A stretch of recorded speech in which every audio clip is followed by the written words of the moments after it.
Hi, magandang araw po sa inyong lahat, and for our second reading of the day, I hope na panood nyo na po yung Pika card reading na natin kanina, na kung ano ang klase ng pagkatao ng third party na meron kayo ngayon, ano ang klase ng pagkatao ng karibal nyo. Ayan, malalaman nyo po dyan, so pili lang po kayo dun sa file kanina na file 1, 2, 3. Ngayon naman po, gusto ko pong makita you versus the third party, no? Sino po ba ang mas minahal sa inyo? Sino po ba ang mas mahal sa inyo? At kung ngayon ay ano po ang nangyayari sa sitwasyon din nila. Okay? So ngayon ay tingnan po natin kung you versus the third party, sino po ang mas minahal ng tao mo o ng person mo. We will see.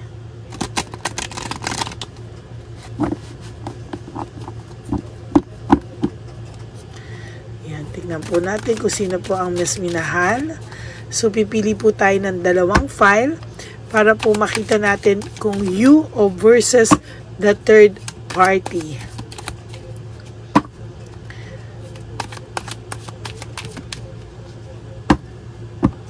So, ito po, pili po tayo ng 10 para sa third party. 1, 2, 3, 4, 5, 6, 7, 8, 9, and 10. This is for the third party. At ito naman po ang para sa inyo. 1, 2, 3, 4, 5, 6, 7, 8, 9, and 10.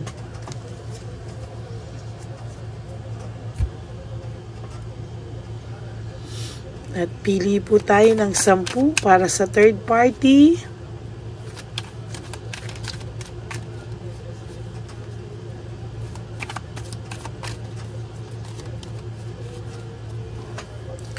One,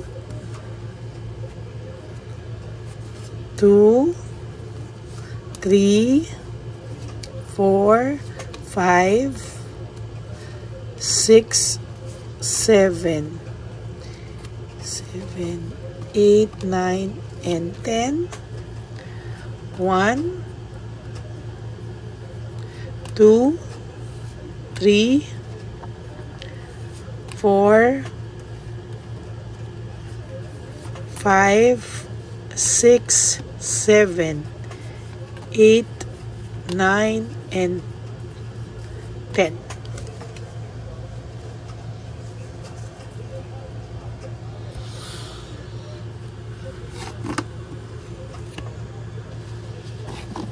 So, you versus the third party, tingnan po natin kung ano po ang barahan nila ng third party sa ngayon. Ang person mo po ay gustong lumayo, gustong magpahinga, gustong manahimik, no? Sa ngayon po, ang sitwasyon nila ng third party is somehow draining, no? Very draining. Ayan po, kung makikita nyo sa ating cards, dito ay panay sword, no? Talagang panay pagtatalo at gusto niya pong tulugan ang lahat po at makapag-contemplate po siya kung ano po ang dapat sa buhay niya. Wait, sige, ito na lang muna. Nabuksan ko na eh. Lahat, ang third party nyo po is somehow ay nagkakatamaran po sila sa ngayon. No? Ang samahan po nila ay going nowhere din po. No? Gusto niya pong magkaroon ng peace of mind. Gusto niya pong nakapahingahan. Ito, yung kapahingahan. Kahit daw po kasi ano ang gawin nila, work without result. Kaya gusto na lang po niya ng peace of mind. Gusto niya pong matahimik kahit even for a while. Gusto niya po talagang matahimik, no?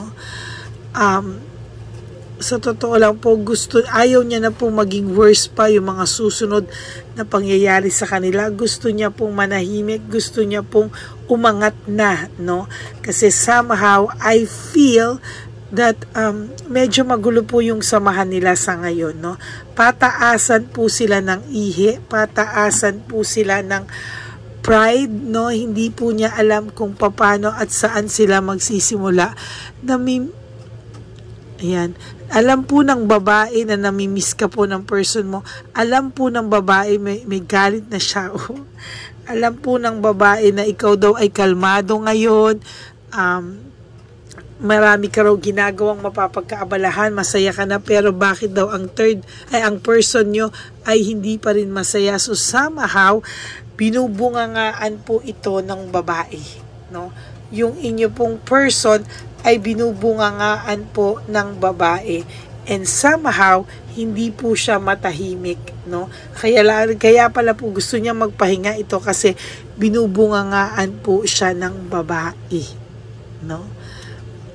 Finding peace, moving on, yan yung sinasabi ko, na naghahanap po ng peace of mind itong tao nyo. Hinahanapan po niya ng somehow, hinahanapan niya po ng peace of mind, hinahanapan niya po ng katahimikan ang buhay niya, at gusto niya na pong mag-move on from this kind of situation. Ang ginusto lang naman po niya dapat ay masayang samahan, home celebration na naiisip niya po every time sa'yo, no?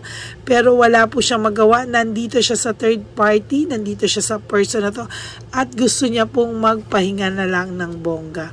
Oh my God, nagkakalamigan po sila ng third person, and somehow marami pong nagsusulsol dun sa third person, kaya lalong nagagalit ito, no? Marami pong nagsusulsol dun sa third person na ano ba yan, parang hirap na ikaw sa ugali na yan, sa tingin ko mahal pa niya ang ex niya. Kaya si third person po nyo ngayon, si Chabelitang Palaka or si Shokoy, nagkakalamigan po sila sa totoo lang, no? There is this emptiness, no? Emotional loss. Both of them po, no? Not only your person but also this Chabelitang Palaka, nakakaramdam po siya ng emptiness. May kulang po sa pakiramdam nila. There's emotional loss. May kulang po. May hindi po siya maintindihan bakit may kulang po siyang nararamdaman. And somehow, hindi niya po alam bakit daw po siya nagkakaganito. Bakit siya nakakaramdam ng emptiness? Bakit siya nakakaramdam na may something is wrong with their relationship, no? Holding on, fear of change. Kumakapit lang po siya dito sa third party na to, sa Chabelitang Palaka na to, or dito sa Shokoy na to na third party, because of fear of change. Natatakot po siya na mag-isa, natatakot po siya na baka naman pag iniwanan niya din to, magkamali rin daw siya sa desisyon niya, at baka wala na rin mangyari, hindi mo na rin siya tanggapin. Ayan, so somehow, meron pong may takot po siyang nararamdaman, but nagkikreate po ng frustration sa kanya yung samahan nila ni Chabelitang Palaka o ni Shokoy. May frustration po sa person nyo, and somehow yung emptiness, lumalalim yung hole. May butas po na hindi niya maintindihan ano po yung nangyayari behind everything na ito, no? Hindi niya po maintindihan kung bakit at anong nangyari. Leaving home, making decision, sa totoo lang po, ang person nyo po ay nakakaramdam ng matinding kagustuhan na umalis, no? Na gusto niyang umalis, gusto niyang iwanan ng lahat ng bisit sa buhay niya daw, at lahat ng sakit ng ulo niya, pero nagkakaroon po sila ng blackmailan, oh. Nagkaka-blackmailan po sila, at totoo lang yung grabe po silang mag-away. Grabe po yung emotional torture na nangyayari between this person, this third party, and your partner, no? Sa totoo lang, nagkakaroon po sila ng ganon. Ito po yung sinasabi, kung nasa iyo lang daw siya, naisip ka niya, hindi daw ganito ang sitwasyon. hindi daw po ganito kagrabe like this. Hindi daw po ganyan kagrabe. Wala pong direksyon yung kanilang samahan.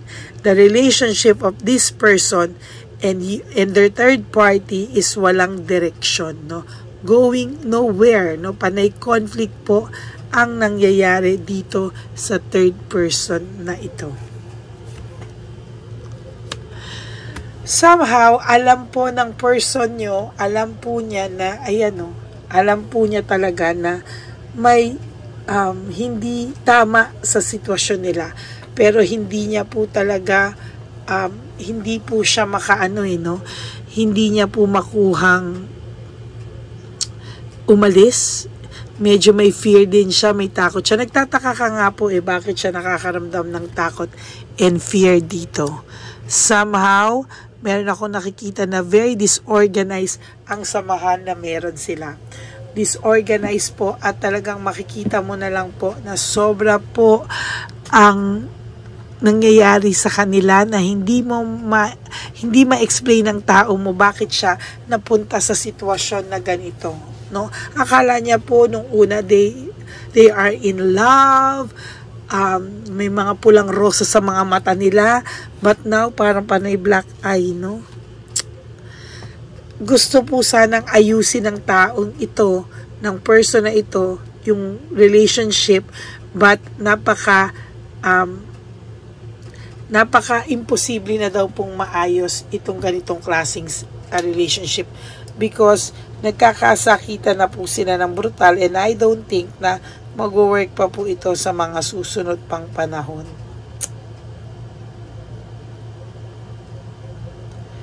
Ayan o.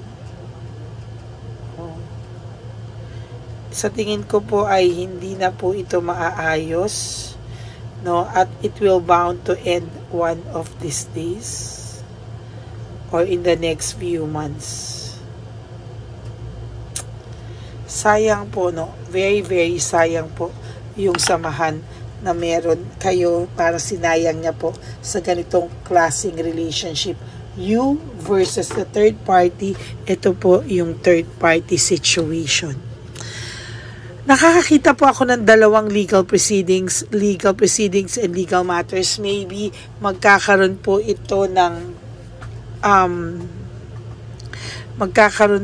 somehow ng barangayan, court case, no? Basta hindi po maganda pagsisiraan. Ayan, ano? Hindi po maganda yung katatakbuhan o endings ng samahan na to.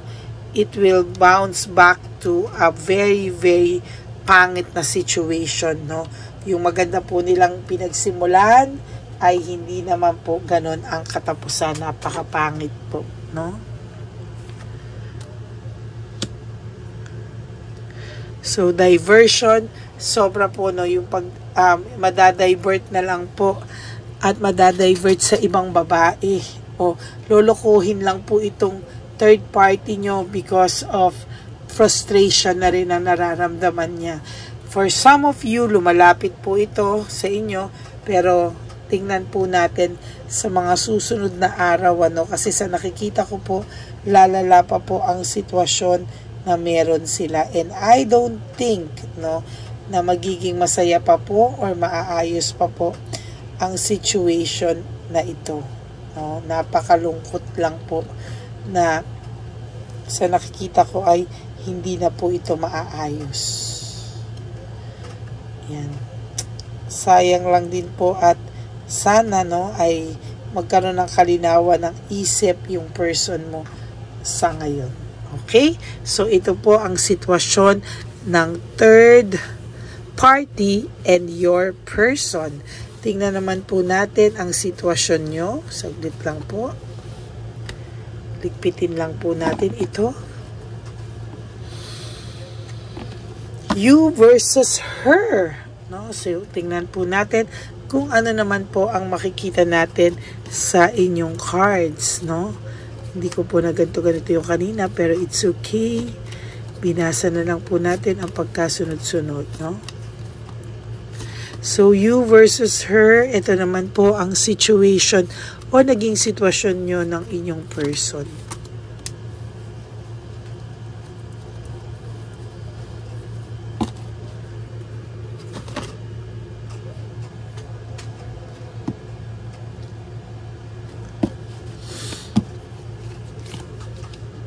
Win at all costs. Oh, parang gusto ka po pong i-win at all costs ng iyong ex, no? Parang gusto niya po na parang gusto ka po niyang bawiin, gusto po niyang ayusin kung ano man daw po yung gusot na nangyari sa inyong dalawa. Parang gusto niya pong ayusin pa kung kakayanin pa daw. Actually, as a matter of fact, lagi ka po nitong naiisip at pinagsisihan naman po niya yung nagawa niya. Ngunit subalit tatapwa, ayan, nasaktan ka din po sa taong ito. At hindi ko lang po sure kung papatawarin mo pa po ito dahil sa iba po sa inyo nakikita ko po yung galit, nakakatakot po yung galit ng iba dito, no? Talagang nakikita ko po na sa sobrang, hindi ko po kayo masisisi, sa sobrang sakit po na nagawa nyo ay parang ayaw na pong bumalik ng iba dito, pero somehow yung iba po nakikita ko may kapatawaran pa po sa puso nila, no? Uy, meron po siyang self-confidence. Ang feeling niya po kung magbabago daw siya ay baka kaya ka pa raw po niyang mabawi, kaya ka pa rin daw po niya sanang makuha at sabi niya baka daw po pwede mo pa siyang pagtiwalaan ulit. Pero ingat ka lang po, kailangan po kung ganyan ang plano mo ay sana po ay wag din po pabigla-bigla. Turuan mo rin po ito ng leksyon na hindi po sa bawat gugustuhin niyang bumalik sa'yo ay pwede siyang bumalik sa'yo. Okay? Bigyan mo rin po siya ng lesson na hindi pwedeng every time na gusto niyang umalis at lokohin ka ay pwede. Okay? Clear po tayo dyan. Kasi nakakakita po ako, kaya pinapayuhan ko kayo. Kasi nakakakita po ako na somehow, itong person mo, no, pag ginusto niya, may confidence level, ang taas ng tingin niya sa sarili niya na kaya ka pa niyang pabalikin, kaya niyang ikaw kuhanin, ano, kaya, ayan, no. Kasi po, pinili niya po yung freedom niya na restoring control. Sinadya niya pong yung freedom niya makuha pabalik sa kanya. Kaya, ayan po ang naging matinding dagok sa kanya. No? Ayan po yung naging matinding dakot sa kanya, panay paghihirap po. There is these difficulties na naranasan niya po sa third party. Doubts, lack of satisfaction, na karma rin naman po siya. And sa nakita rin naman po nating situation kanina, it is more of napagod din po yung person nyo. And somehow, naisip niya na, ano bang nangyari sa akin? No? Bakit ko ba to nagawa? No? Na nag-create lang din po ng too much pain sa kanya. Kasi nung una, financial security, ayan, ano, parang feeling niya po na bored siya sa inyo, parang feeling niya, yun na lang, yung relationship nyo, umiikot na lang doon. Financial security, nadala din po ito o natukso, no? Kaya, ayan po, no, ang pakiramdam niya po, anytime na may gusto siyang bilhin o may gusto siyang makuha sa buhay, tutulungan siya nitong third party, and baka daw ang sarap ng buhay dito sa third party, which is, yun nga po ang sabi ko kanina, panay away sila, panay sumbatan yung relationship nila, na nagtataka yung person mo, bakit sila napunta, o bakit siya napunta sa ganong klaseng relationship, no? Leaving home, moving forward, ginusto niya pong umalis, ginusto niya pong umalis sa'yo, no? Pero ano po ang nangyari, no? Ayan, panay po kabalastugan ang nangyari sa kanya, and somehow sa pag-alis niya to, may natutunan po siya, no? Hindi lang po siya agad makalapit sa'yo. Why? Because of too much hiya sa mukha, no? Kasi mayabang po ito, and somehow nakita niya rin po na ayan, ang yabang-yabang niya, and ayan ang napala niya, no? Sakit sa ulo, sakit sa ayan, head over heart, no? Sa nakikita ko din po, ginamit niya po kasi yung utak niya nung iniwanan ka niya kaysa sa puso niya. Meaning, iniwanan ka po nito na mahal ka pa niya, no? Iniwanan ka po nito na mahal ka pa niya, pero anong nangyari, no? Sarili niya rin po yung nagpahamak sa kanya, and somehow, nakita niya po yung matinding difference nung person versus you, no? Nakita niya po na yung samahan nila is worse than ever, at yung sa inyo ay hindi ganon ka-worse, no? Sabi ko nga po, para po sa may mga ka-relationship na talagang narcissist din at mas napunta sa kanila yung mas narcissist, oh my God, yan po ang pinaka-karma nila, no? Naging greedy po kasi siya, no? Hindi niya po inisip kung magiging tama o mali ang sitwasyon, ang relasyon, at ang mga desisyon niya sa buhay, and somehow naging greedy siya, naging possessive siya, iniwanan ka po nito at sinaktan, no? Na ngayon po, I can assure you, nagsisi rin naman po ito, at talagang pinag-isipan niya po ng bongga bakit po nagkaganito ang buhay niya. There is this new venture, no, prosperity na darating po sa iyo, na lalo pong malulungkot ang person mo na wala siya sa buhay mo. So he or she, no, iisipin niya po na sana makabalik siya sa iyo sa lalong madaling panahon, ano. Alam niya po na mahihirapan siya because of too much heartbreak na binigay niya po sa iyo. Sobrang sakit po ang binigay niya sa iyo, and somehow hindi niya po alam paano siya magsisimula, saan siya magsisimula, saan siya mag-uumpisa. Hindi niya po talaga alam, and gulong-gulo po ito. Ang dami niya po kailangan ayusin muna sa buhay niya, overcoming challenges. Napakadami niya muna po kailangan i-resolve bago siya makalapit sa iyo, to tell you honestly. Maybe may mga darating pa pong iba sa buhay nito, no? At marirealize pa rin po niya na ikaw pa rin at ikaw ang pinakamaayos sa lahat, ang pinaka nagmahal sa kanila, and somehow hindi niya po masasabi kung kailan siya babalik. Hindi niya po masabi ngayon kung kailan siya babalik, pero asahan mo po magpaparamdam sa iyo ang taong to. Hindi man po sa ngayon, but there will come a time magpaparamdam po sa iyo ito. Give up po siya sa anumang sitwasyon meron siya. Give up niya po yung sitwasyon na maayos sana kayong dalawa. Give up niya po yung mga, alam mo yung times na nagplano kayo, lahat ng pangarap nyo, give up po niya in just one click, no? In just one click, give up niya po lahat. Somehow he is trying to believe na there will come a time makaka-recover ka, papatawarin mo pa siya, there will always be forgiveness sa inyong dalawa, no? And ayan, ano, yun po talaga yung naiisip niya, no, na magkaroon po ng forgiveness sa puso niya. And then there is hope and reaching out. Sa totoo lang po, ginusto po ng taong to at gugustuhin pa po ng taong to na mag-reach out sa'yo. In the near future, magre-reach out po ito sa'yo, at huwag ka pong mag-alala, hindi po ito yung tipo ng tao na madaling makalapit. Kahit confident po siya, nababalikan mo daw siya at confident daw siya na baka may pag-asa pa kayo, may nginig din po siya, no? May nginig din po siya sa kanyang kalooban.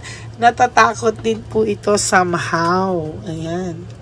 There is emptiness and emotional loss sa nararamdaman niya po after po nung nangyari sa kanila o nangyayari sa kanila sa ngayon ni Chabelitang Palaka. Nakakaramdam din po ito ng pagkatalo o emptiness sa nangyari, no? Somehow ngayon, sabi ko nga po sa inyo, sa sitwasyon nila ni Chabelitang Palaka kanina, may hole na butas na kulang, at pakiramdam niya po ikaw ang makakabuo ng hole na yun, at ikaw pa rin yung makaka-feel ng gap sa buhay niya.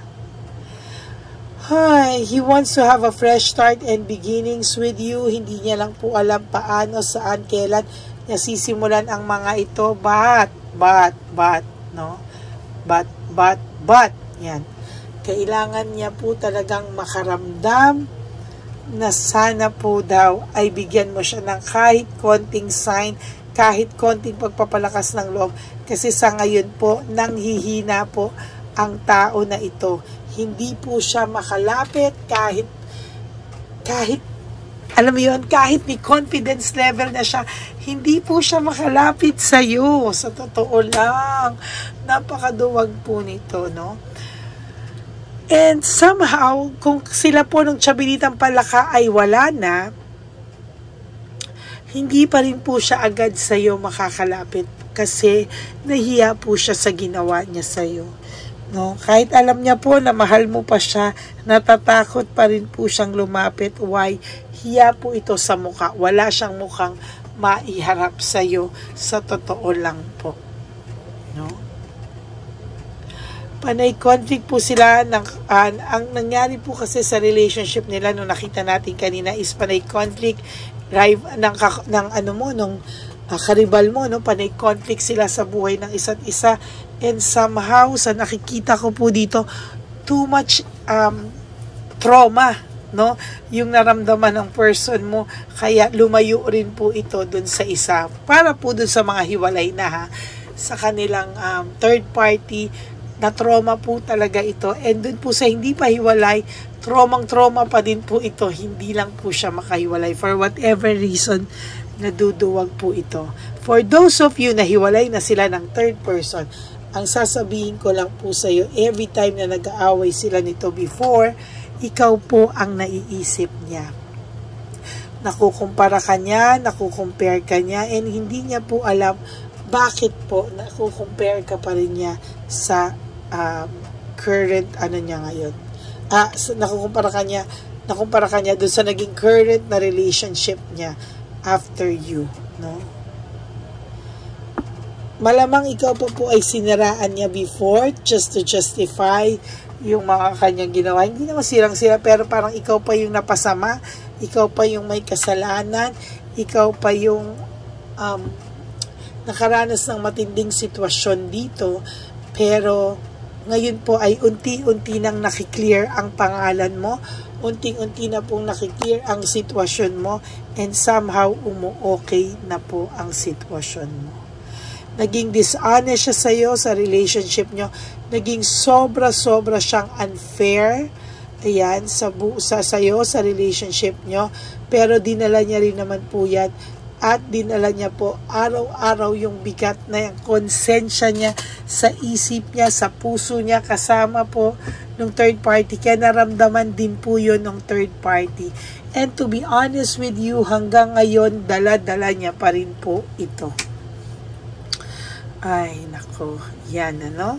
So, marami po siyang regrets and unresolved issues sa totoo lang. Dumating po siya sa ina-isolate niya na po yung sarili niya dahil alam niya pinag-uusapan siya ng mga tao. Ayan. So, that's it po, no? For your second reading of the day. Very, very powerful reading din po. And sa nakikita ko po sa ngayon ay itong reading na to na you versus her, clear naman po, no, na yung person nyo po somehow ay nakarma rin naman po sa kanyang mga naging maling desisyon at talagang dinala niya rin po iyaan. Alam nyo po, yung mga parinig niya sa inyo, yung mga pagpo-post niya, it's just one way of getting a reaction from you.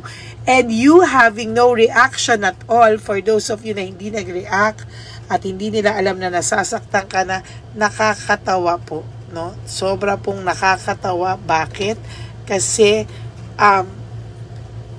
parang naaaligaga sila, nasasaktan sila every time na hindi ka magre-react. Pero ang hindi lang po nila alam na sakit ka na sa nangyari, no? And somehow, sa nakikita ko naman po ay dinala niya rin po yun, no? The reason why gustong-gusto kanyang saktan, gustong-gusto niya mag-post, is para rin pasakitan ka rin po talaga. No, medyo sadista po talaga ang person mo, and talagang hindi mo po yun maaalis sa kanya, no? Talagang medyo may pagkasadista siya. Gusto niya po ay kumuha ng reaksyon sa'yo, kumuha ng masasakit na nagbibigay siya, gusto kanyang pasakitan for him to know if you still love him or her, no?